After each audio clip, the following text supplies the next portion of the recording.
All right, let's get this party started again. Woo! Thank you so much for coming out to the Toronto premiere of Ejecta. Hear it, make some noise. Woo! First off, I want to thank our sponsors, Anchor Bay Canada, Fangoria, Blackfight TV, and Suspect Video. I want to thank our community sponsor, Doorshelf. Really happy to have this film. I've been a fan of the Foresight guys for a long time. You might know them for films like Monster Brawl and Exit Humanity, and more recently Septic Man and Hellmouth that just played at Toronto After Dark. And so to get this for Blood in the Snow this year, it was a real privilege for us. So we're really excited to have this film tonight and have you all here for this film. I want to talk a little bit first about our short film, Uncommon Enemies. Director Hatz, are you here?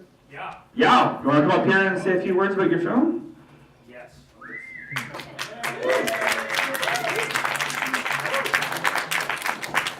This thing? All right. Hi. I'm Hatz, director. Sorry. Hey, yeah. So my short film, Uncommon Enemies. My buddy Dennis over there, who DP'd the film, said last year, I think it was, hey, let's make a film for After Dark. So I wrote a script, and somehow we managed to shoot it. After Dark said we don't want it, but it's here. So, hey! We're very happy that it's here. I'm very happy to have it at Blood in the Snow. Toronto showing, very nice. What can I say about it? I don't know. It's, don't take it seriously. It's a silly film, I think. Have fun, vampires, Nazis, how can you not? Yeah, and I don't know, it had a great cast, great crew. We had Melanie Scrofano, who's, some of you may know, you've probably seen her. She's done The Listener and other horror movies, Saw, I think. Michael Cram, who was in Flashpoint. James Gangle, who is in every television commercial you have ever seen. RBC! Okay. And AJ Vogie. And a fantastic crew. Some of them here, Dennis DP'd it. Carl, the first they see, where are you, Carl? There he is, and that's it. Yeah, so enjoy it. I hope it's not a painful 9 minutes before Ejecta. We have another tradition, one thing before you go. We have a tradition in the festival. Anyone who's a director in the film, they get the bloody button, and only the filmmakers of this get this. So you're part of a unique club, and wear it with pride. And okay. All right. Good. Right on Tintin. Do I have to draw blood? It would be fitting with the fast yes here. All right, thank you. Thank you. All right. And as for all our screens, we'll be back with the Q&A with the whole cast and crew of Ejecta at the very end, so stick around.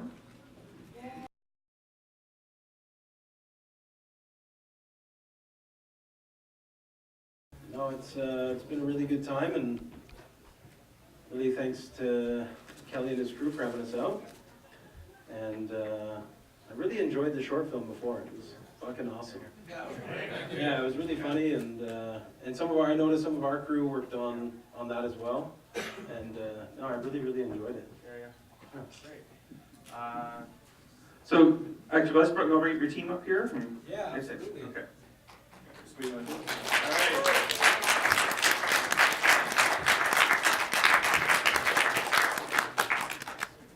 And if you guys want to introduce yourselves.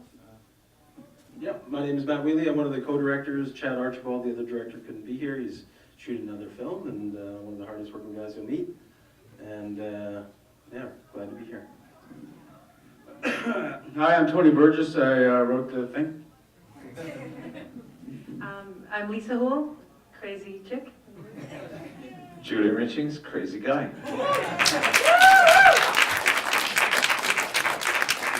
So Matt, this film has a very interesting production history, and it was really interesting because being in the industry, I'm kind of reading about it, and I'm friends with a lot of people that worked on it too and stuff. And this film was actually, you fill in more, but if I'm not mistaken, this film was shot 2 years ago, at the same time as Hellmouth and Septic Man. And then you guys went back again and just and shot new footage a year later.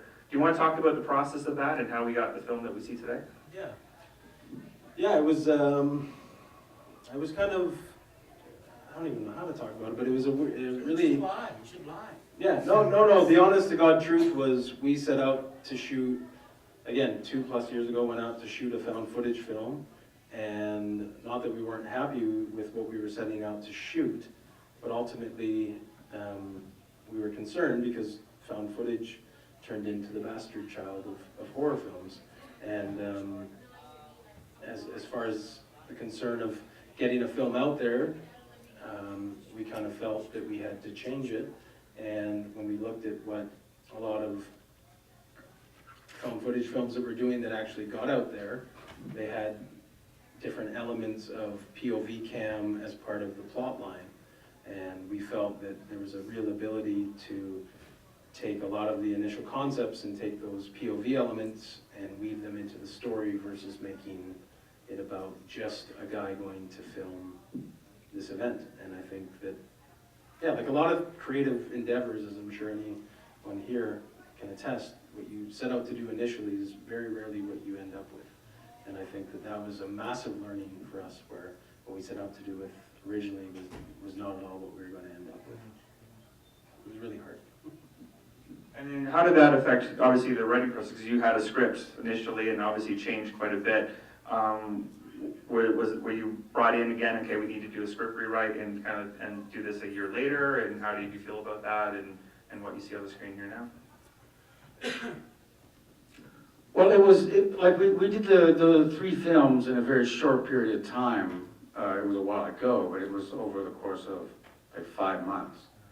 And I pretty much cooked up the scripts, you know, on the eve of, and you know, everything was you know, a run and gun, like from the jump. And so that part, Ejecta in a strange way fit that method of writing for me. So I enjoyed it very much. Like, there's a lot of fun. So like, show up at my side door, bang, bang, bang. You can't call that person Jesus because it's not Jesus. You know, whatever the lines. Got a problem, right? And so, yeah, it was a lot of fun. Like, everything was, you know, that whole summer, we were banging scripts and banging pictures. And it was, I call it, you know, grindcore summer club, right?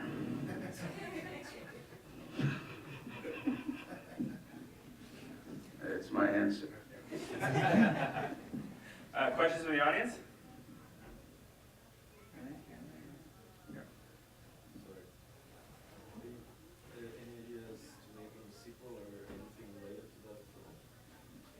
Sequel or anything related? I mean, sequel, something Continuation or part 2 or a sequel? of Ejecta? Yeah. Any ideas? It's not possible. So I guess that's a no. I would say it has to do with just the demand and money. I just think that because there's so many filmmakers, especially in the horror world and science fiction, they're like, oh no, it's a one-picture thing, and then, you know, even 10 years later or something like that, and someone walks in with a big pot of cash. I'm like, okay, I think I have an idea. No, but that's the tough thing. You know, you make films, and a lot of people in here do it. There's a funny dynamic in this business that people compare any budget film to what people see in theaters.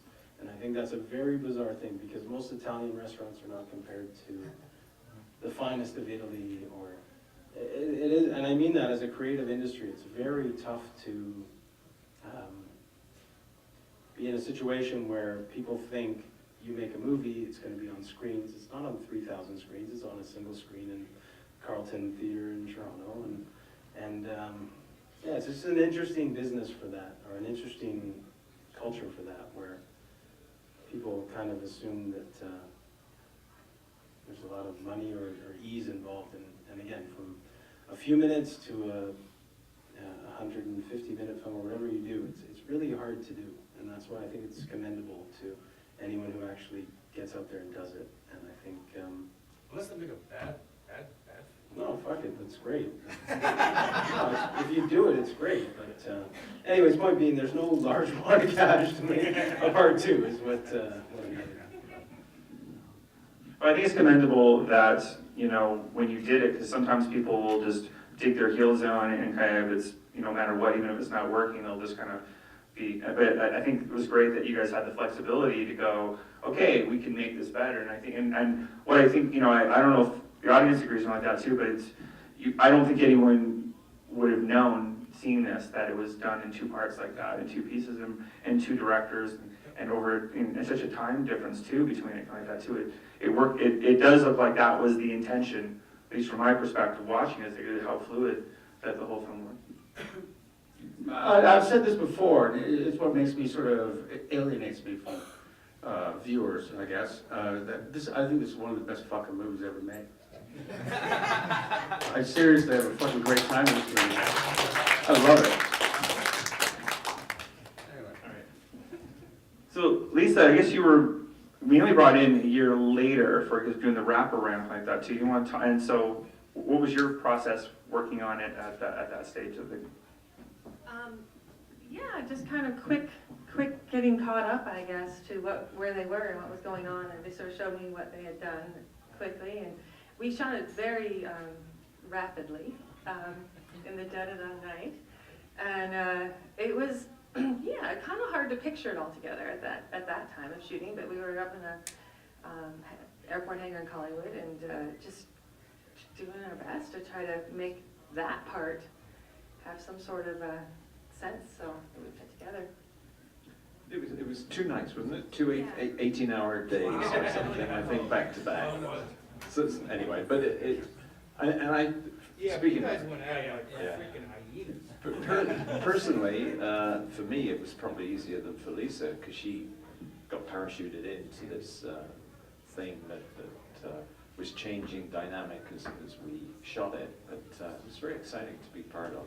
And there seemed to be no, it was the crazy world of Tony Burgess. It was a continuation of that world, so it didn't seem to be odd for me coming back to it a year later. And you've worked with him before, with- so this is all. Yeah, but and I think that there's a unity of theme and character and voice. It's just that it's another side to the story. So it was pretty logical in its own But way. in a strange way, like just with the question about the sequel, in a strange way, psychologically, almost would have felt like doing the sequel because you did the one movie in a sense. It's like a sequel within the movie because it's telling the backstory of it, you know, in these two different timelines. So in a strange way, from a shooting perspective, it must have felt, in a character perspective, it must have felt like this is part 2 of the movie. To me, it was a really, really interesting, Experience of people's contributions exceeding the material in front of them, and being able to sort of like dance on their feet and change and move around. And it's the people who contribute, these to them, and incredibly game people. Who I you know. just want to say that Tony, he promised me a tennis scene. He never came. The what? The tennis scene. we never He talked promised. about I that. got told I'd do a tennis scene. We never talked. No, but again, I think it's exactly what Kelly's saying, that it's a testament to a small group of very passionate people trying to make something better. You're not just trying to get it done, you're not just trying to get it finished, you're not trying to make a certain minute mark, you're just trying to get it better and do as good as you can under the realities of what you're faced with. And I think that's the whole reason we couldn't go back leisurely and be like, well, let's just go shoot another 40 minutes. It was really hard to do that. Like us as a production, it wasn't easy to just say, well, yeah, let's go reshoot or add to a whole bunch of new content. And the easy or foolish way out would have been to just finish, wrap it up, make it 85 minutes, and hope it gets out there. And that is not something we can afford to do in any respect. And I think that's a testament to everybody here, is that it's really hard to go and do this bizarre kind of feature and then put it all together and make it make sense. And thankfully, it's it's made sense to enough people and been a good reaction. I thought we could point something out. Yeah, sorry. Just to point out that we've been, talking, battling like for 20 minutes and nobody's asked a question. It's just like, We got questions. that's what I'm saying. Oh, Okay. just quickly, I was going to just wrap it up and say that what's exciting for someone like me is that when you shoot a movie like this with these resources and this limited budget, what's great is working with a group of people that do something and then realize that they've got to amend it, but they don't sit back and justify it. They take it into a whole new realm and a whole new direction, and that's DIY filmmaking at its finest, and that's what's keeps us real as actors, and I think it's exciting to be part of. And it's something that with bigger, heavier, more financed productions, you can't really, people start to have meltdowns and nightmares, and producers start to go apeshit. So there's a kind of a license that you have when you this run and gun, and it's a lot of fun for us. Okay, question? Yes? In regards to Adam's part, I'm curious about found footage films. Is most of his work done ADR, or is he like right there with the DP as he's filming? Like, what was your guys' experience with that? We did a lot with him off camera. Adam was there for the long haul, and he was there for a lot of it. And then what we did is add certainly between, there was a series of parts, him, a lot of the soldier parts off camera, and a series of other things. Even with Julian, we did additional ADR. But Adam, for the most part, was there throughout. He lived with us, he shot with us, and he did a lot of great stuff off camera, and then there were the additions beyond that. Just like Higgins. Hey, yeah, I see it was an actor of film. Did you shoot it as a tip, or did you shoot it as what was your agreement with actor when you did it? We did CPIP for a myriad of reasons that, due to unions, as you're well aware, would be very boring to the general audience. But in a perfect world, we would have done tip. But due to real world concerns, we did CPIP. I'll talk to you later about it. I got nothing on. No. We in retrospect, we might have done tip, but at the end of the day, for previous history, we did CPIP. We could never afford IPA on this one. Sorry? We could never afford IPA. Yeah. The regular on this. I was saying this the other night because we get these kinds of questions a lot. This is a very filmmaker-driven film festival, so we get tech questions that you would never get any other festival. I actually love it because it's so different. You don't get the usual. I totally don't worry about that. Yeah. I got a two-part question. This is for everybody, the first one. What was your specific obstacle, like in this production? Because with every production, there's one specific obstacle for everybody. And then for Tony, for writing of different genres, do you dig doing a specific genre specifically, or like what was your experience of doing sci-fi or like horror or body horror or yeah. Okay.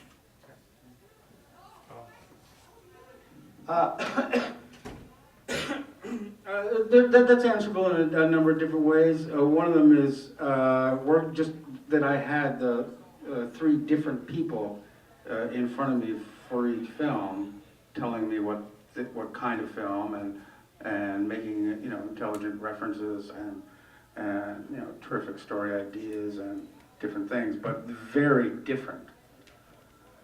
Each one was, and I don't. I don't really think about what's ahead of me as far as the genre goes. If I'm going to walk in a sci-fi room, I'll walk out of there pretty much the same as what the hell kind of dialogue is that? But I do not think about the difference between sci-fi or horror. I don't make that. That's not something I ever think about. But it's a good question. No. What did you? I think the difficulties, like anything, specific difficulties were going into something that you're really dedicated to, and having to come to grips with changing something is hard. It's a personal thing, but it's very difficult, both because I'm a producer and owner of the company that was producing the thing, and also a first-time director, and having to come to grips with the fact that you just have to make something better. Is not a failure or otherwise, but it was certainly a very difficult thing. On a lot of the, and again, not like, oh, it was hard, but it was a test as a person to, again, step up and say this needs to be better, and I think that we did the right things to make it better and make it They were interesting. openly mocking you, weren't they, in the, like, over Oh, yeah, yeah. But that I found interesting. What was your hardest challenge? What was your most specific challenge? Not making like sounds when I would shoot the gun. Hard, like cowboy and Indians all over again.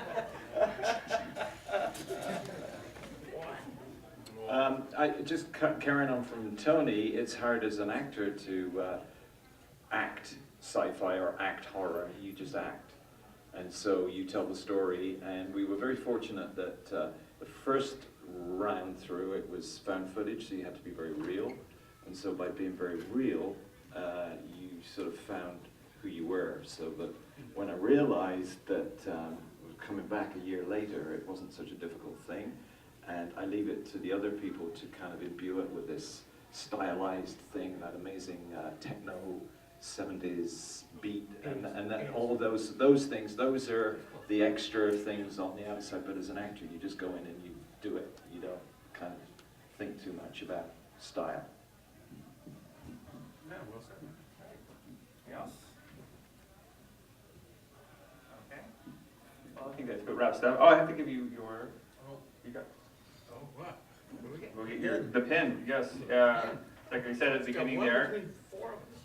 No, it's director. It's all that. The tones there you are go. So congratulations, welcome to the club. December, January. And Chad will have to get his own. But anyway, congratulations, and thanks for coming out. Yeah, and thanks to Bits for having Yeah. hosting this. And thanks for everybody for coming.